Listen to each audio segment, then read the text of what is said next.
kita kembali belajar kimia, yaitu tepatnya kita akan mempelajari tentang larutan penyangga atau buffer. Nah, larutan penyangga itu apa sih? Jadi, larutan penyangga adalah larutan yang pH-nya relatif tetap atau tidak berubah pada penambahan sedikit asam atau sedikit basa. Larutan penyangga ini fungsinya mempertahankan pH ya jadinya. Nah, di dalam tubuh manusia, larutan penyangga itu ada. Fungsinya apa? Dia sebagai enzim yang mempertahankan pH tubuh kita.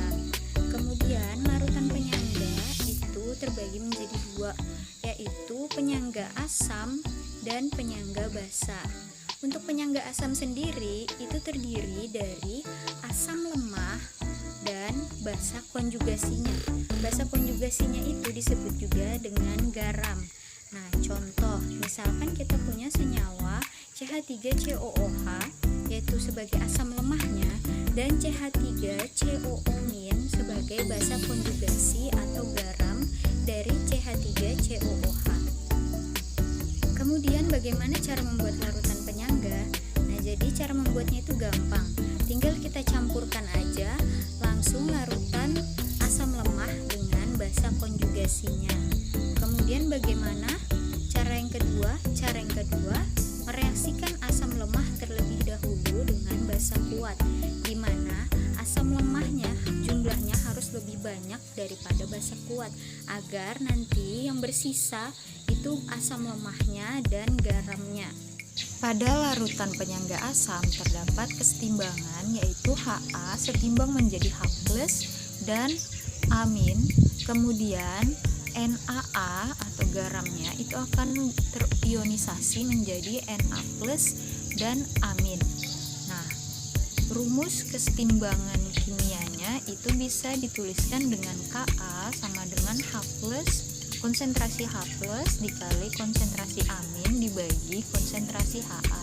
Dimana kalau kita konversikan untuk mencari H+-nya, menjadilah rumus konsentrasi H+ sama dengan Ka dikali konsentrasi Ha dibagi konsentrasi amin.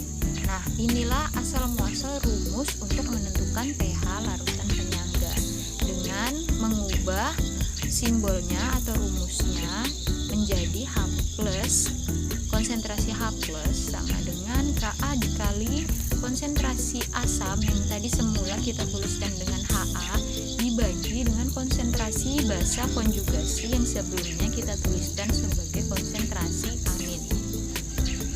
Sistem merupakan campuran dalam satu wadah, maka volumenya selalu sama, sehingga setelah kita menentukan H+, kita bisa menentukan pH larutannya. pH sama dengan negatif log H+. Kemudian prinsip kerja larutan penyangga seperti apa?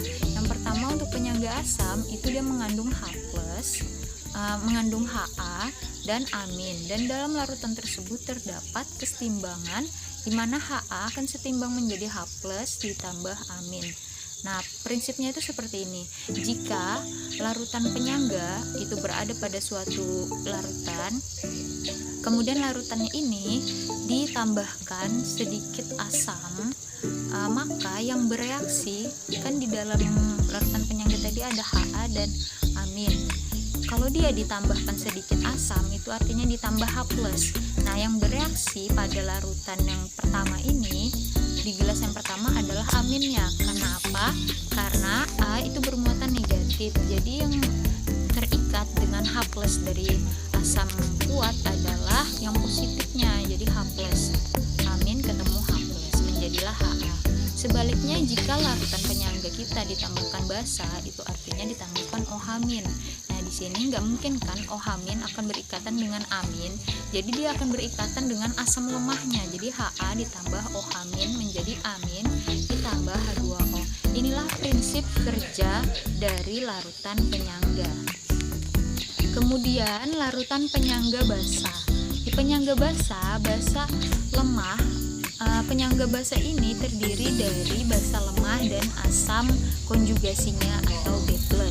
Contohnya adalah larutan NH3 dan NH4+. NH3 di sini adalah asam lemah, NH4+-nya adalah asam konjugasi dari NH3. Nah, cara membuat buat larutan penyangga, untuk penyangga basa ini hampir sama dengan penyangga asam. Bedanya, kalau di penyangga asam yang kita reaksikan adalah asam lemah, sekarang yang kita reaksikan adalah basa lemah. Jadi basa lemah ditambah asam konjugasinya atau garamnya.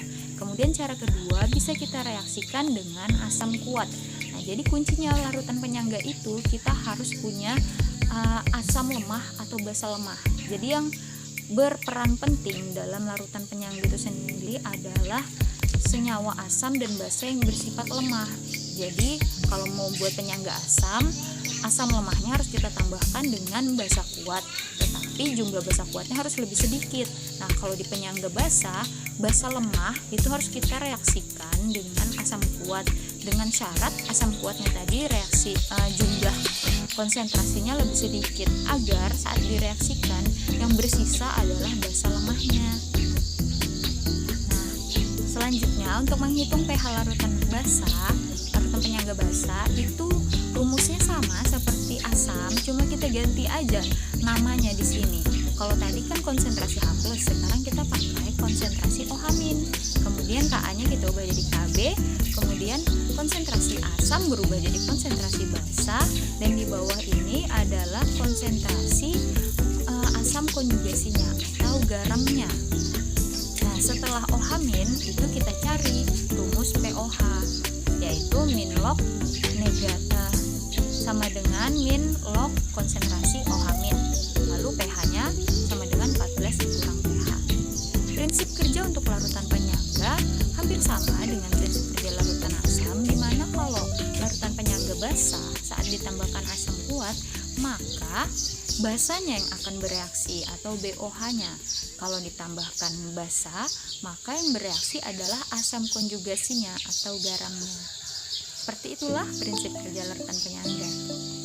Larutan penyangga efektif adalah perbandingan konsentrasi asam lemah dengan basa konjugasinya atau konsentrasi basa lemah dengan asam konjugasinya mendekati 1, sehingga konsentrasi H+ itu sama dengan Ka atau konsentrasi OH- sama dengan Kb. Nah, selanjutnya larutan penyangga dalam kehidupan sehari-hari itu ada nggak sih? Tentu saja ada. Tadi kan sebelumnya udah saya jelasin kalau penyangga itu ada di dalam tubuh kita. Contohnya itu ada penyangga H2CO3 dan HCO3-, yaitu penyangga yang ada di dalam darah kita, di mana dia berfungsi untuk mempertahankan pH darah kita selalu stabil. Jadi apabila pH terlalu rendah, pH darah kita terlalu rendah, tubuh kita pastinya akan mengalami penyakit atau kita akan kurang sehat karena terjadi asidosis. Sedangkan saat pH kita terlalu tinggi, tubuh kita akan mengalami alkalosis. Lalu ada lagi penyangga cairan sel. Nah, ini juga ada di dalam tubuh kita, tepatnya di dalam sel, yaitu penyangga H2PO4-, HPO4-2-. Cairan sel itu prinsip kerjanya adalah media untuk reaksi metabolisme. Jadi dalam metabolisme tubuh kita, cairan sel inilah yang bekerja. Dia melibatkan enzim. Jadi dari enzim, cairan sel ini membantu enzim untuk bekerja dengan baik pada pH tertentu. Setelah itu, pH cairan sel juga harus dijaga. Nah, itulah materi larutan penyangga dari saya. Minggu depan kita akan mempelajari contoh-contoh soal dari larutan penyangga. Wabillahi taufiq wal hidayah. Wassalamualaikum warahmatullahi wabarakatuh.